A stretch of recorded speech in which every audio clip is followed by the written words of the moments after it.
and welcome. Today we'll be talking to Feroz about debt funds versus fixed deposits and why one is preferred over the other. Feroz, first up, I know these are very basic definitions, but nevertheless, let's start with telling our viewers what is a fixed deposit. A fixed deposit is a commitment to lend to a bank for a specific period of time where the bank commits to you a certain interest rate in the interim at a specified frequency.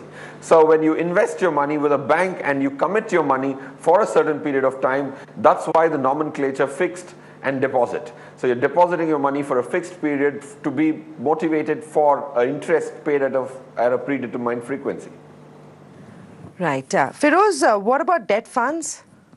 See, a debt fund is a pool of money collected from several individuals in different proportions, and that pool of money is invested into banks and corporates to deposit that pool of money with various borrowers is called a debt fund.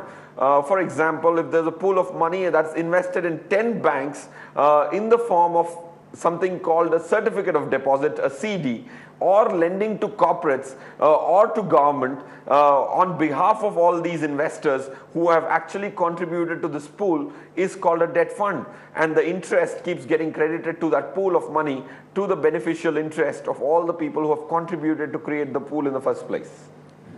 Feroz, let's compare debt funds versus fixed deposits on various parameters. Start by telling us how safe is your investment in an FD versus a debt fund. See, an FD, of course, is one of the safest instruments unless the bank goes bankrupt, which has not happened in India very often, or it's never did if you have taken a PSU bank. So point one is capital protection of a fixed deposit. The safety is paramount. I think it's the highest you could probably look at. From a debt fund perspective, there would be movements in the net asset value, as they call it, NAV, of the fund because there is some degree of variance in the performance. So from a capital protection perspective, a fixed deposit wins over a debt fund. And from a return perspective, a fixed deposit gives you a constant return, but a debt fund has a minimum variability depending on the category of the debt fund you chose for yourself. So variability of return higher in the debt fund, capital risk negligible on the fixed deposit side, marginally more on a debt fund in a short-term time frame. Feroz, how does it get impacted in terms of an interest rate movement? So what's the kind of interest rate risk that both these investments carry? A fixed deposit carries zero interest rate risk.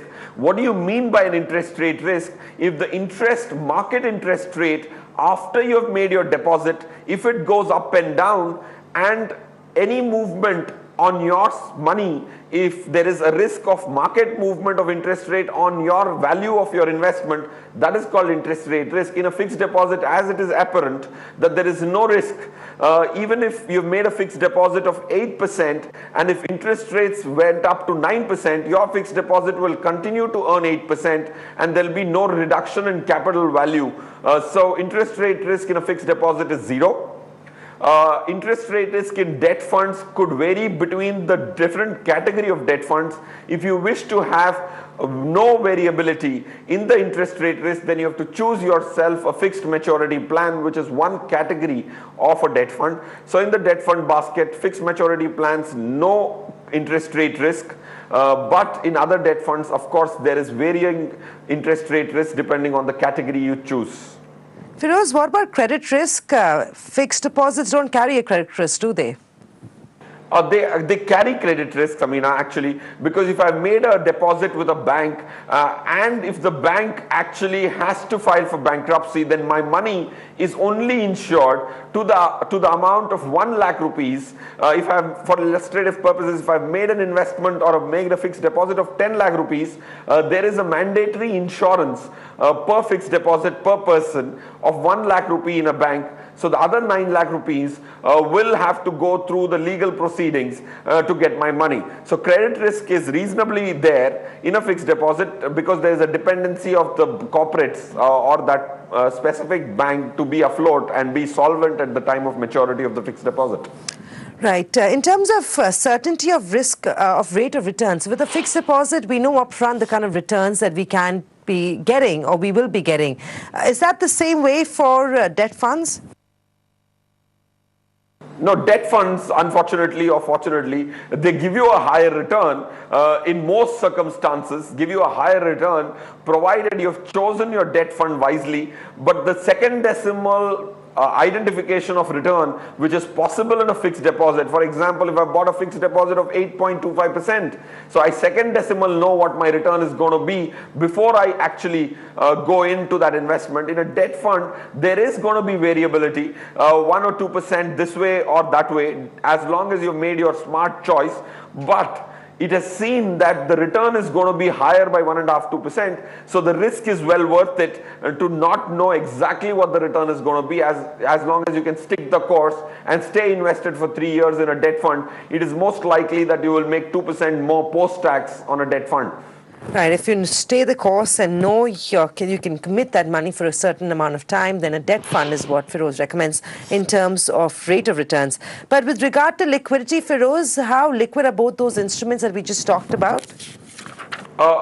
Fixed deposits are marginally illiquid because there is a penalty most banks levy on the interest you're going to get if you withdrew it before the term of the fixed deposit is over. So liquidity low on a fixed deposit because the exit loads of penalty of a reduced interest rates exist.